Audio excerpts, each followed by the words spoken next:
নাকা চেকিং চলাকালীন বাংলায় জাল লটারি টিকিট পাচারের অভিযোগে পশ্চিম মেদিনীপুরের দাঁতন থানার পুলিশের জালে এক ওড়িশার বাসিন্দা।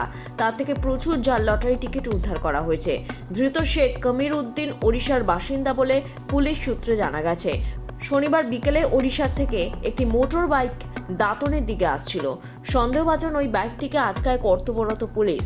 তল্লাশিতে সেই বাইক আরোহীর কাছ থেকে মেলে বিপুল পরিমাণ জাল টিকিট। ঘটনাস্থলে পৌঁছয় দাঁতন থানার ভারপ্রাপ্ত আধিকারিক সুবীর মাঝি। ওই বিপুল পরিমাণ জাল টিকিট বাজেয়াপ্ত করা হয়। পুরো ঘটনা তদন্ত শুরু করেছে পুলিশ।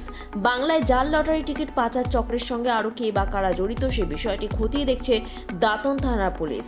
এই ঘটনায় এলাকায় চাঞ্চল্য দেখা দিয়েছে। ব্যুরো রিপোর্ট, লটারির সংবাদ।